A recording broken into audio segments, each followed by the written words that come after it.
nakunan pala sila ng CCTV bago pa man maganap ang engkwentro. Ang grupong sinasabing nasa likod din ng pagkarnap sa sasakyan ng pamilya ng aktor na si Derek Ramsey.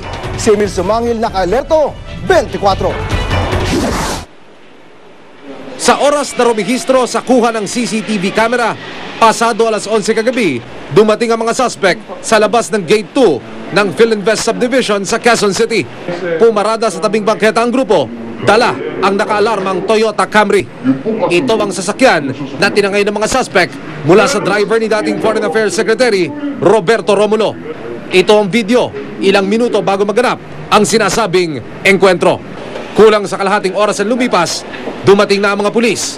Ipinarada ng pabalagbag ang dala nilang private vehicle sa harapan ng pwesto ng mga suspect.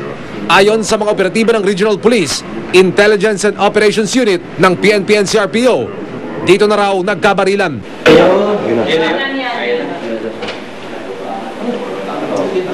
Nang humupa ang putukan, natakip ang dalawa sa mga suspect. Sila ang itinuturong galamay ng grupong tinawag ng mga pulis na Ivan Padilla Carjacking Group. Bigis hip-hop at bagamat nasa edad 20 anyos pataas pa lamang, biasa na raw humawak ng armas. Nakatakas ang itinuturong leader ng grupo na si Ivan Padilla. Tangay ang isa pang carnapped na Toyota Camry. When they were flagged down at re-redesign sila ng mga pulis natin, immediately they fired upon our policemen.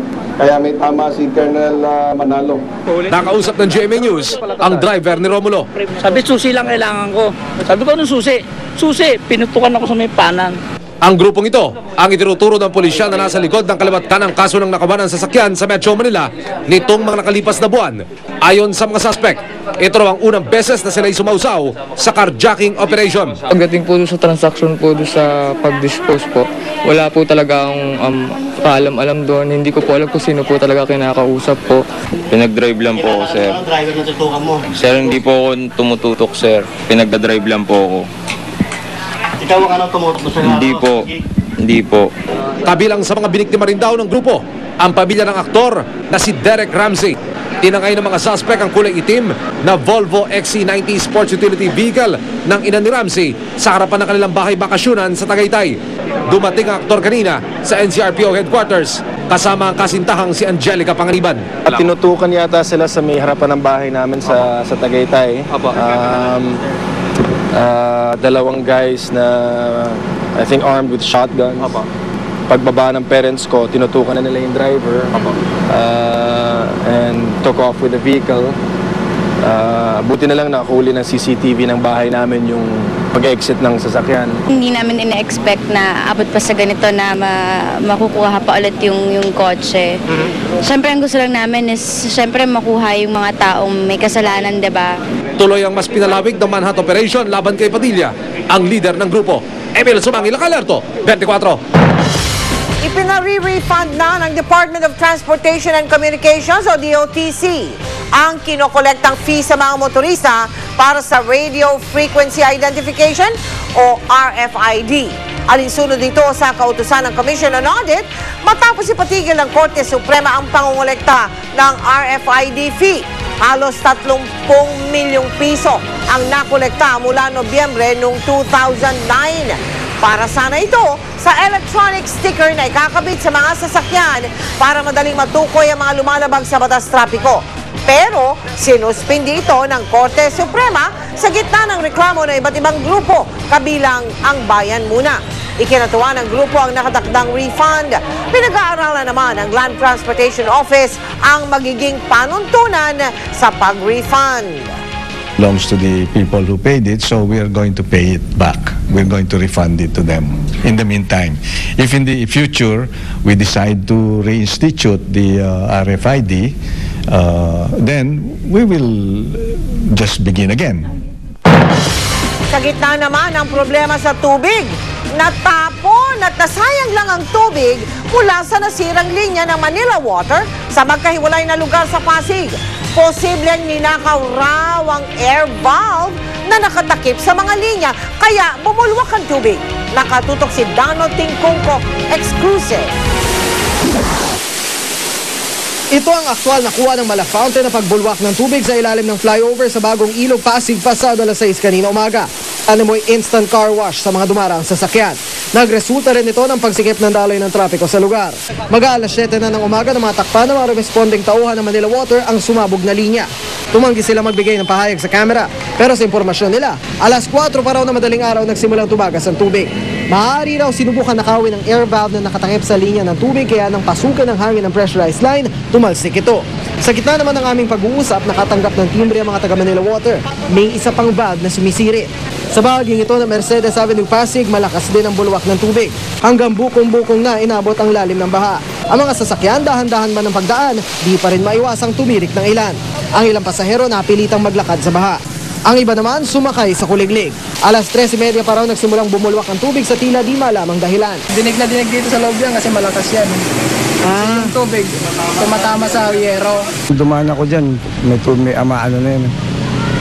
Yung bumubulwak na yun. Yung kagabi doon, malalim doon kagabi, yung lakas ng tubig niyo. Mag-aalas 8 na naayos ang problema. Nawala rin ang takip ng linya ng tubig. Posible rin daw tumalsik dahil sa pressure. Pero dahil di na makita sa paligid ang takip, naghinala ang mga kawani ng Manila Water na ninakaw ito. Gawa raw kasi ito sa bakal at may bigat na 4 na kilo. Dano Tingkong, Nakatutok, 24 oras. Pumayag ang pamahalang lungsod ng Makati na palawigin ng 1 linggo pa ang paghigop ng petroleum leak sa basement ng West Tower Condominium. Pero ang nananatiling tanong, saan nga ba galing ang likido na magtatatlong linggo nang tumatagas doon? Nakatutok si Julio Segovia.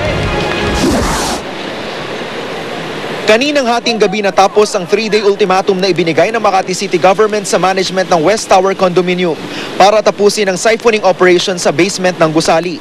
Di natapos ang paglima sa tubig kaya pinalawig ang deadline ng 1 pang linggo.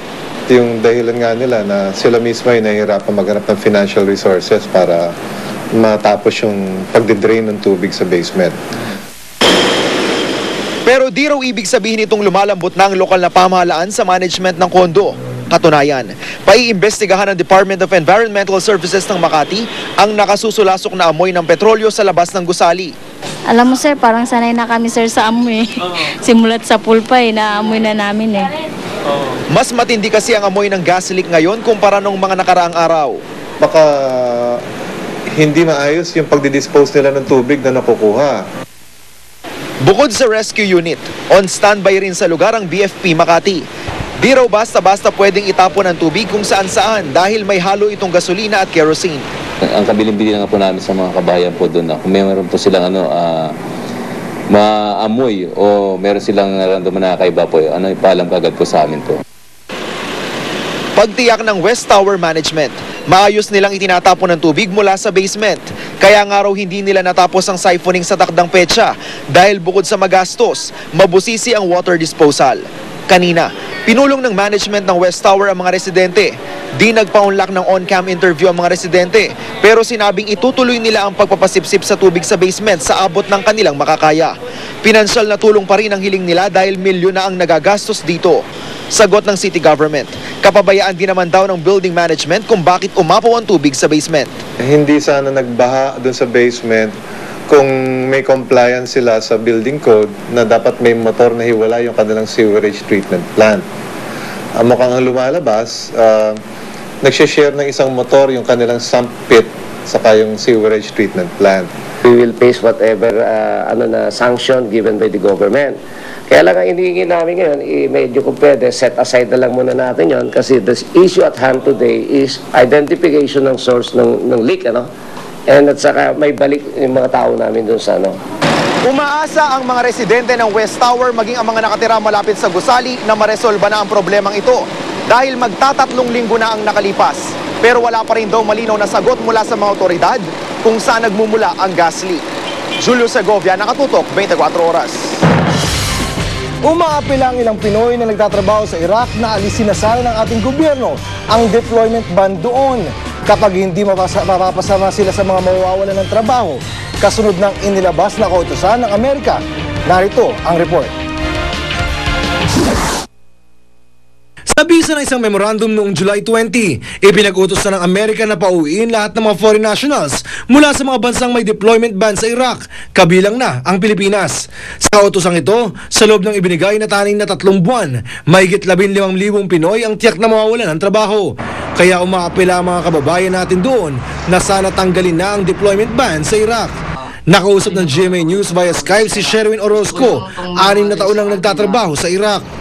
Marami pong pamilya nag-aalala ngayon na mapawi ang kanilang mga anak, asawa, dahil po dito sila umaasa. Maganda raw ang buhay nila roon. Ipinakita ni Sherwin ang kanyang kwarto na kompleto sa gamit at pasilidad. Yung fridge ko, meron din ako mga pagkain na stock. Ito yung way of communication ko sa Pilipinas. Yung sugpo na mahirap bilhin dyan sa Pilipinas, nako, sinasawala namin dito. Mga taga-India at Nepal daw ang maaaring makinabang sa mga trabahong posible nilang bakantihin. Respetado raw ang mga Pilipino sa US bases